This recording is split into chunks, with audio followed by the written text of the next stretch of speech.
Hello everyone, my name is Sam Schneider, and I'm going to be talking to you guys today about the deep, dark depths of the Neosho River. But before I get into that, I want to first talk a little bit more detail about my research. So, as a river moves from upstream to downstream, it transitions between riffle and pool habitats. So riffles are generally going to be characterized by shallow, faster flowing water, while the pools are going to generally be characterized by deeper, slower flowing water.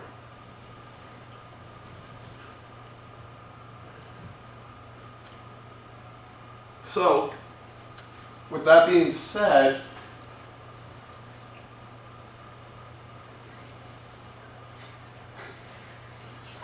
these riffles are going to be, they're going to hold different unique species compared to these pools. So they're going to support different fish species, each of these habitats.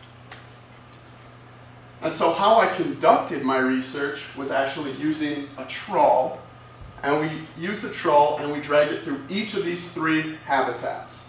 And what we found was, and what this trawl is essentially a giant sock, okay? So you drag that giant sock through the river and it collects a bunch of fish.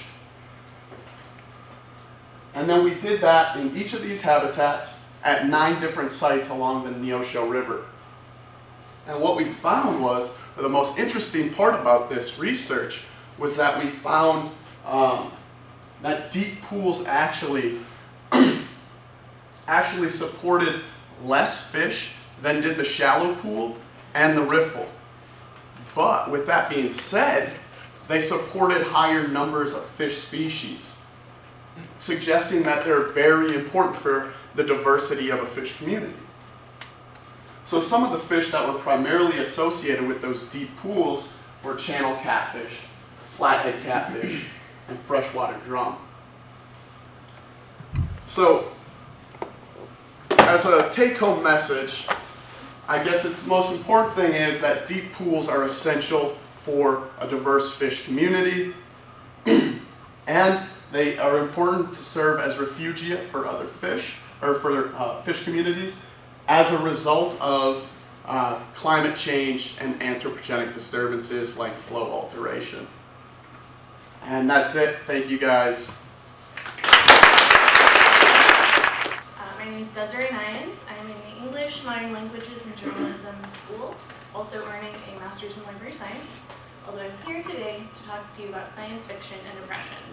2 topics that you may not think mesh well together. Hopefully by the end of this presentation you'll see how they do. So science fiction is a genre that I have loved for over a decade, and a big part of that is because of really messy, beautiful things like this. This is a picture called The History of Science Fiction by an artist named Ward Shelley. And I don't expect you to be able to read any of this. The only way you could is by looking at the massive poster hanging in my office, which I've been told looks like anything from a giant sea creature to a vivisection of a heart to a peacock from a distance.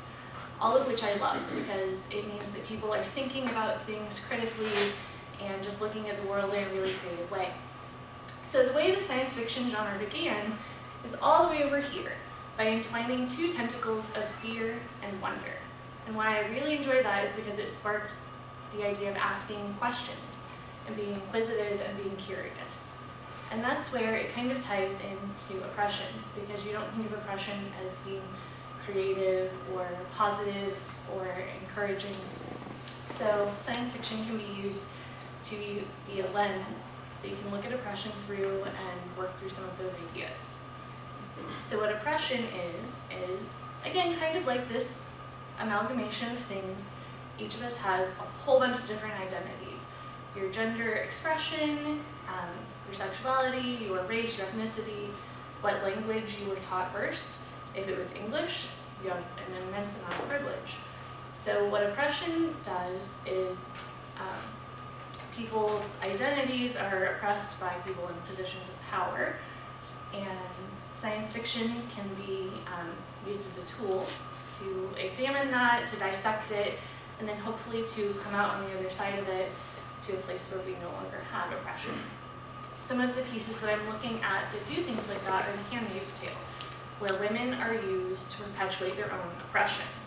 So by using science fiction, we can kind of examine those really deep, dark ideas in a way that's sort of more palatable for people, but it sparks that discussion. It sparks people asking questions about why these women allow that perpetuation. And there's a very famous science fiction author, Theodore Sturgeon, and one of his quotes is that science fiction allows you to ask the next question. So my hope is that by being exposed to this very tiny bit of science fiction and oppression and how we can use that, you will also ask the next question so that hopefully we can end oppression through science fiction. Hello, my name is Heather Krause, and my thesis looks at the potential effects of grazing on birds nesting in Conservation Reserve Program grasslands, or CRP for short. Native prairie throughout North America is in decline, but CRP, which is a federally subsidized program, helps restore grassland in Kansas by converting marginal cropland back into native vegetation. However, compared to CRP grasslands, native prairie remains superior as it is more biologically diverse. And potentially this is because native prairie has historically been grazed by large herbivores, mainly bison and now cattle. So CRP, which is restricted in its grazing, might actually be improved by cattle grazing because it can help birds with their habitat structure. Although cattle also have the potential to attract brown-headed cowbirds, which are brood parasites that lay their eggs in other birds' nests. So for my research, we looked at fledging success, the likelihood that birds will successfully produce young, and parasitism by brown-headed cowbirds in ungrazed and grazed CRP grasslands. We located nests in 36 CRP fields across central Kansas using a technique called rope dragging, in which a rope is pulled through the grassland to induce birds to fly up from the ground, and that indicates a nest is present. For any nest we were able to locate, we determined whether that nest successfully produced young based on monitoring visits. We followed two common grassland bird species that nest in CRP grasslands, dick thistle and mourning dove, as the focus of our investigation. We found that fledging success was similar in grazed and ungrazed CRP grasslands. Thus, dick thistle and mourning dove were equally successful at raising young with or without the presence of cattle. When we compared whether cowbirds laid eggs in dick thistle specifically, as they're the only bird species that is able to support cowbirds of these two, we found that grazing did not affect parasitism by cowbirds. However, grazing did impact the intensity with which dick thistle nests were parasitized by cowbirds. So in grazed fields, dick thistle nests had more cowbird eggs laid in them than ungrazed CRP sites, in which dick thistle nests contained only a few cowbird eggs. Overall, it does not appear that grazing has a strong negative effect on grassland bird reproduction. These findings have the potential to inform future management decisions of CRP in Kansas, and given that approximately 2 million acres are enrolled in CRP across 20,000 farms, it has consequences for many Kansans. Thank you very much for your time. I'm Brandy Nance, and I'm from the Department of English, Modern Languages, and Journalism, and today I'm going to talk about my thesis. So I want you to imagine right now that you are a young adult female reader, and you're reading this novel that you're super into. You idolize the characters, you pretend to be these characters, you take all of these situations and you apply them to your life. Now I want you to imagine that only the males in the novel are destined for greatness. Only the males get to succeed and the females don't. How do you think that would make you feel? Subconsciously, you might feel inferior. Consciously, you might feel inferior. You might envy the boys. You might wonder why you aren't good enough in this novel. So for my thesis, I studied J.K. Rowling's first two novels, Harry Potter and the Sorcerer's Stone and Harry Potter and the Chamber of Secrets. And I read it through this lens, and what I found is several female characters in the novels are oppressed. They're unable to complete the same tasks as the boys. So Hermione Granger, for example, is female. She has two things against her. Number one, she's female in a male-dominated society. Number two, she's a mudblood female, which is meaning she's from non-magical parents. So a lot of the characters in the novel are not destined for greatness because they're female. Harry Potter, on the other hand, is destined for greatness because number one, he's male. Number two, he is born of magical parents, and he just kind of inherits this greatness. So why is this problematic? Readership of these novels is both male and female. That means they deserve equal representation. Equal representation means the females in the novel have the same importance as the males in the novel. They're able to overcome challenges the same as the male in the novel.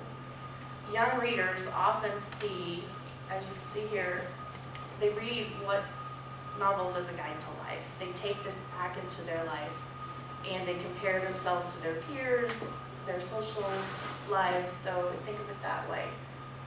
Equal representation, I believe, is a responsibility of writers of young adult literature. For the second part of my thesis, I wrote a part of a fantasy novel called Yuri, and I wrote in strong, lively female characters, not only female characters, but male characters, because it has just as much an effect on male characters, because this is how they're learning how to treat their female counterparts in real life.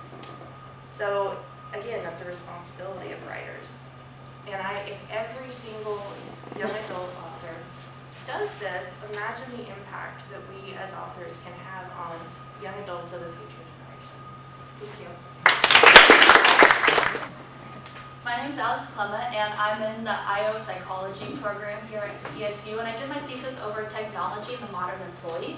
A lot of the times when people think about technology in the workplace, they think about how productivity has declined because of technology. And you got people on Facebook and texting during meetings, playing Candy Crush, and that is a real concern. There's been a lot of research in that area. My research is a little different because it focuses on the employee side of it. So it focuses on how increased technology has increased connectivity to work.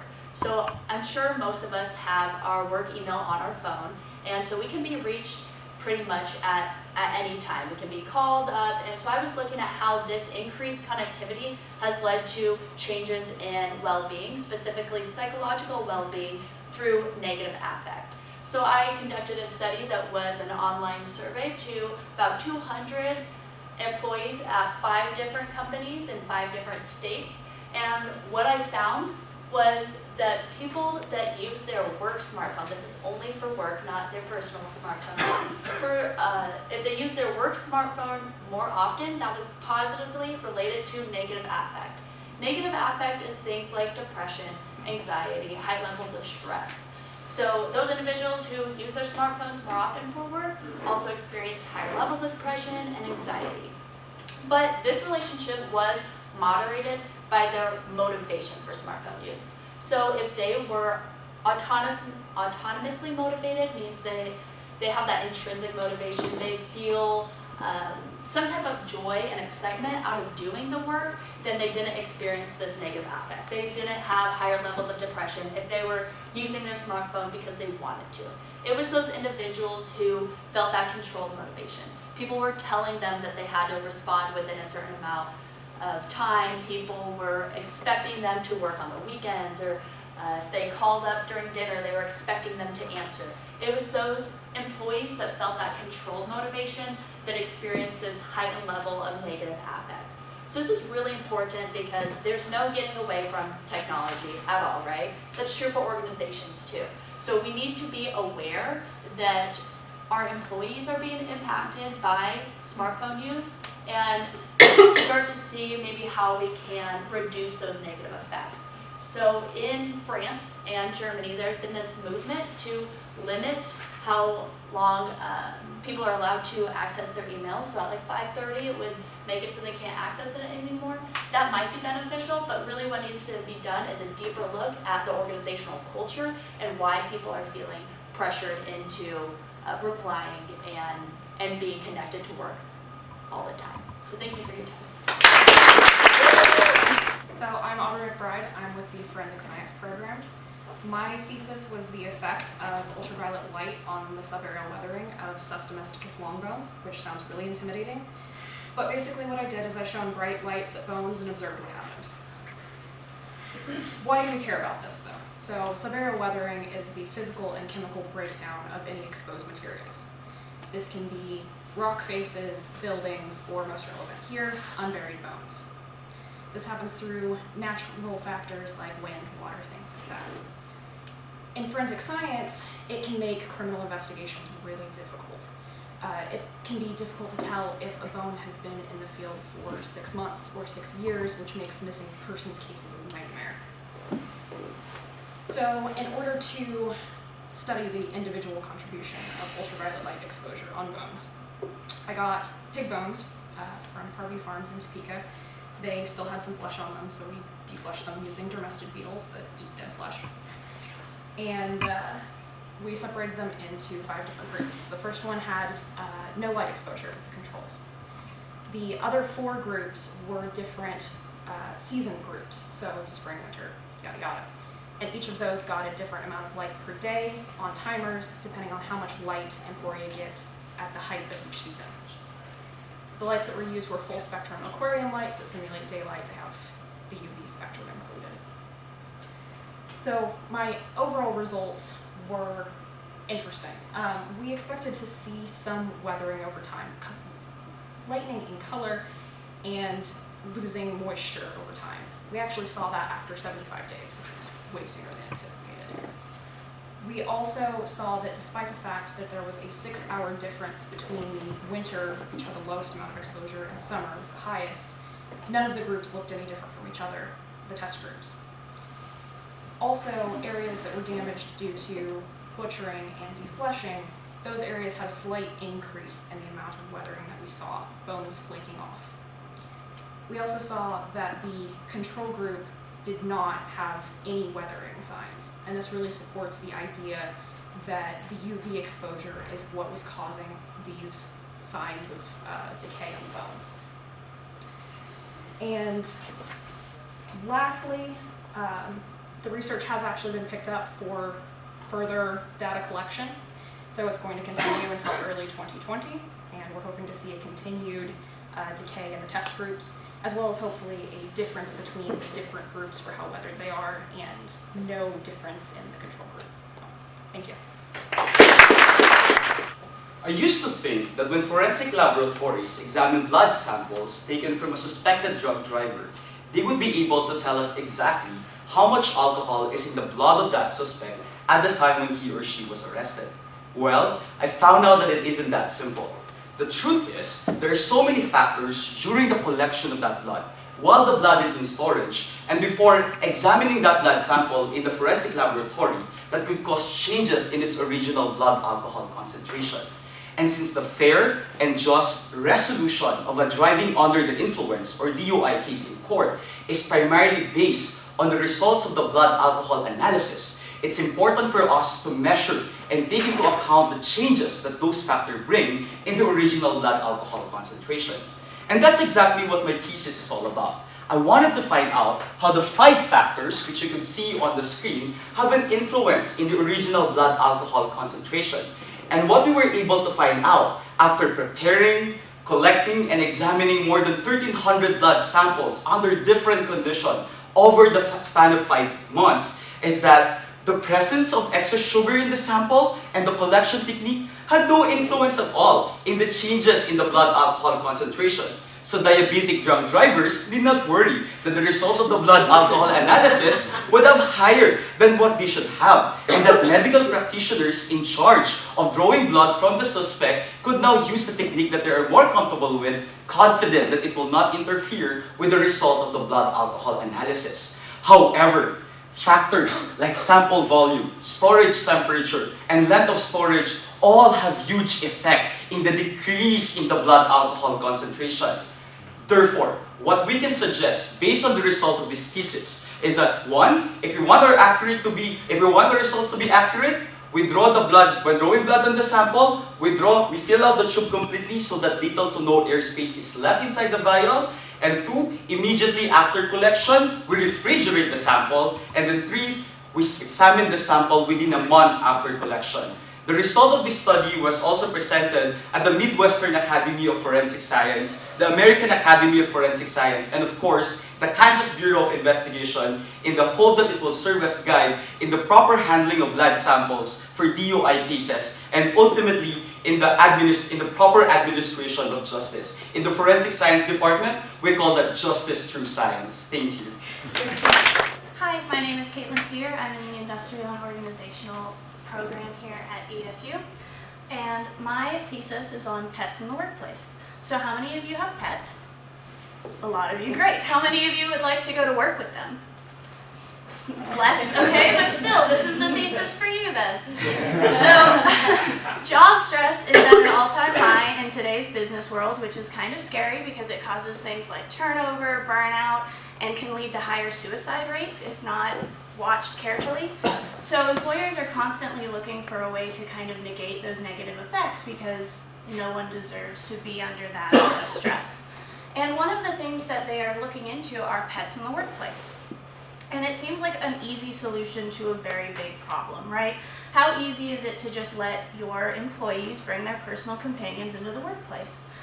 I wanted to know how the employees actually felt about this because not everyone has pets, and as we saw with our little survey in here, not everyone wants to bring them to the workplace. And they might feel uncomfortable with other people bringing their pets. So I hypothesized that past experience with certain pet types would influence their opinions of having those pets in the workplace, with proximity being a moderator to that relationship. Meaning that however close the animal is might influence how they feel. I used the top 5 pet types from a Gallup survey taken in 2016. Those were cats, dogs, birds, reptiles, and small mammals. Horses were left out due to feasibility. I don't think anyone wants a horse in the office, right? So I actually found that the only 2 pet types to have significant results were dogs and birds, which was very surprising to me. Birds had a lot of negative experience with them, and people believed that the further away the bird was, the more comfortable they were with it. So if it was down the hall, they were fine, but if it was right next to them, they were not okay with that. They were very uncomfortable. But on the other hand, dogs had a lot of positive past experience with it, and in the survey, the closer the dog was to that person, the more happy they were for it. Like, super excited to have that dog in the workplace. Which makes sense. Every time you see a dog on the street, everyone kind of gravitates towards it, right? Not in a creepy way. But cats, reptiles, and small mammals were all very negatively viewed. No one wanted them in the workplace, even if they had negative experience or no matter how close it was. And this really shows us that the employees do have an opinion. Employers can't just give them a freebie, bring any animal, because if you bring a snake into the workplace, people are not going to be happy with you. I'd love to do this experiment again, but without a survey and instead measuring their actual stress response to having that animal in the place. I feel like it could give them a really good pulse for how employees feel. Thank you. All right, how many of you watched YouTube yesterday? Most of you. If you watch YouTube, you can understand my thesis. How's that? Well, you should know YouTube logs data about you and everybody else on its platform. It runs all that big data through a fancy algorithm to recommend videos for you so YouTube can show you more ads. And I thought, well, YouTube uses big data to make money. What if we could use big data to help learners instead? That's what inspired my thesis. So now, think of Canvas. Just like YouTube, everything you do on Canvas gets logged, and a data profile about you gets built, and everybody else on the platform. That's a lot of data, but how can we use it? YouTube has a fancy algorithm. We have learning analytics.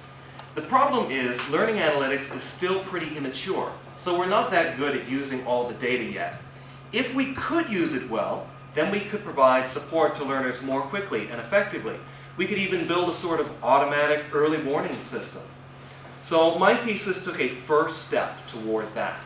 I asked, based on all the data, all the variables Canvas collects about you, which ones could help predict your final grade?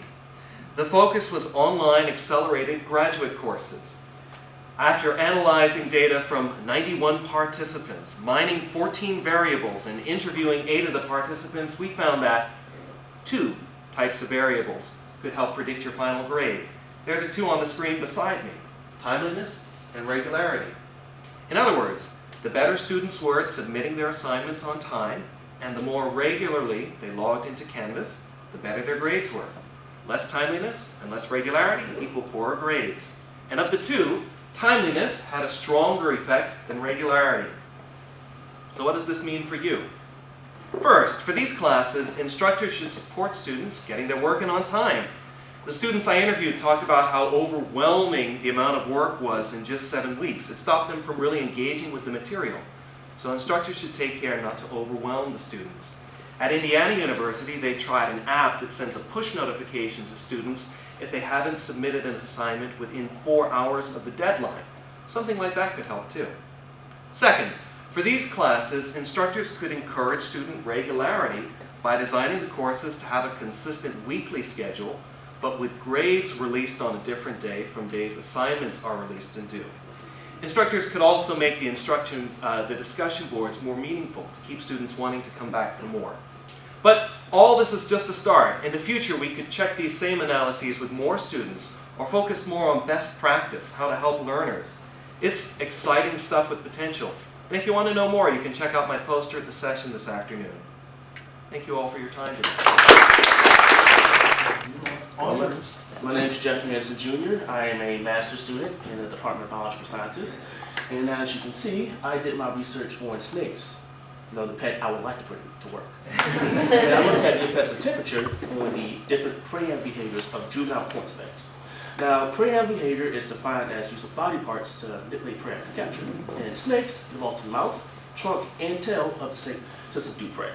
Within corn snakes, we'll see 4 distinct behaviors. We'll see simple seize, which is just ingestion of the prey item, pinion, or body pinning of the prey item, hairpin loop, or hairpin hold, holding the prey item in place, and constriction, which uses various amount of pressure to subdue the prey item. And I wanted to see the effects of temperature on these behaviors because, like all reptiles, corn snakes are cold-blooded or ectothermic, meaning that they rely heavily on the environment's temperature to regulate their own body temperature and certain metabolic processes. Furthermore, the temperatures I used within this research were pulled from a corn snake's optimal temperature range. That's because majority of my corn snakes were loaned from a private snake breeder, and I didn't want to put them in harm's way. That being said, I used 21 degrees Celsius, 26 degrees Celsius, and 31 degrees Celsius on 3 groups of 6 juvenile corn snakes over the course of the summer. Each group was randomly assigned to 1 of 3 test temperatures and allowed 5 days to acclimate, during which they were tested about 3 times bi-weekly. Once all 3 groups were tested 3 times, they were then randomly rotated to another test temperature. And this rotation concluded until each group was tested 3 times at each test temperature. Now, results of my study.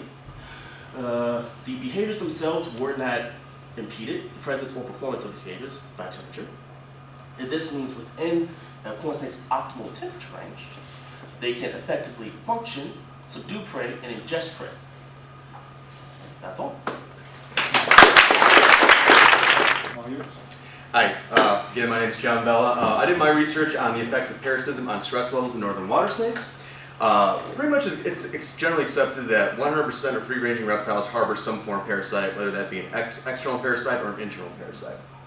By and large, we generally don't think of this relationship as being overtly detrimental to the host itself. There is a little bit of a trade-off, of course. There are some negative effects, but by and large, we don't think of it as overly negative. However, anytime you open up any sort of basic veterinary book, you'll see photos like the one on the far left over there, where you see that even though these organisms do live, there are some negative side effects associated with harboring these parasites. You'll see things such as gastrointestinal trauma, anorexia, and in general, just lower body condition scores in general. And so, overall, that pretty much jives with what we know thus far. However, just last week, maybe it's 2 weeks ago now, an article came out from Florida wherein non-native species of pythons have been found to be spreading their own particular brand of parasite to native rattlesnakes, which are causing increases in deaths in those native snakes. And so articles like that kind of got me, kind of reinforced my thought that maybe more work can be done to determine what kind of effect these parasites are having on their host species. And so what I did was I decided to look at the effects of of harboring these parasites on stress levels. The hosts I chose to work with were northern water snakes, which you see right there. Northern water snakes are found pretty much all throughout the eastern portion of the U.S., and they're a really ideal species for doing this study in because they harbor more species of gastrointestinal parasite than any other snake in that genus. And so pretty much what I want to do is I want to take two groups of snakes, non-parasitized snakes and parasitized snakes, and compare stress levels. The way I did that was I collected my snakes all summer. I then treated one group with fenbendazole, which you see right here. Fenbendazole is an anti-parasitic medication that essentially got rid of all the parasites found in those snakes. The other group received saline, which had no effect on those parasites. I wanted to keep that population as intact as possible. When talking about stress levels have been shown across anything with a spine, essentially, to have a very interesting effect on two groups of white blood cells, lymphocytes and heterophils. Heterophils are essentially what neutrophils are in humans. That's not a term that's familiar to you.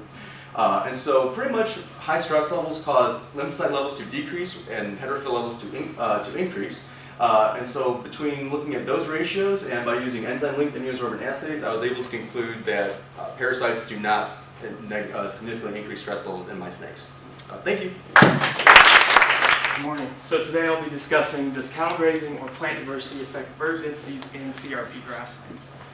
So grassland birds have been in decline over recent years, mainly due to the loss of grassland habitat and its conversion into row crop agriculture. However, there is a government program that is helping with this reconversion of cropland back to grassland habitat, and that's the Conservation Reserve Program, or CRP. This program allows landowners to enroll their property, receive yearly rental payments in exchange for converting their land back to grassland habitat. Now, within CRP, there are many different types, but we're dealing with two. CP2, which is native grasses and has lower plant diversity, and CP25, which is higher plant diversity and is rare and declining habitat. Now, within these contracts for the landowners, they're required to do what's called mid-contract management. This is done in order to maintain an early successional habitat. But even with this disturbance, these CRP grasslands tend to be much more homogeneous when compared to native prairies when you're looking at species diversity as well as the plant structure. And this could be due to the lack of a large herbivore on the landscape. Now, there are disincentives to grazing CRP grasslands. In CP2, it's not allowed at all. In CP25, it's not allowed at all. In CP2, it is allowed. However, the landowner receives a 25% payment reduction. And so our overall objectives for this study were to investigate the bird responses to experimental grazing and plant diversity on these CRP grasslands. And so to do that, we have 108 sites across all of Kansas that myself and two other surveyors went out and ran line transects to survey birds, which just means we counted each bird we saw and heard on the transect. And so from this data, we're able to create density estimates of these birds in these fields by running it through a program called R, Package Unmarked, and using models that contain our covariates such as grazing and CP to see how these things may affect density. And so from these transect surveys, we had over 6,000 detections of birds. And we found that species such as dickcissel and ringneck pheasant actually had negative effects from grazing, whereas species such as grasshopper sparrow, the brown-headed cowbird, and eastern meadowlarks had positive effects on grazing. We also saw that dickcissels and eastern meadowlarks had higher densities in CP25 fields, whereas grasshopper sparrows and brown-headed cowbirds had higher densities in CP2 fields.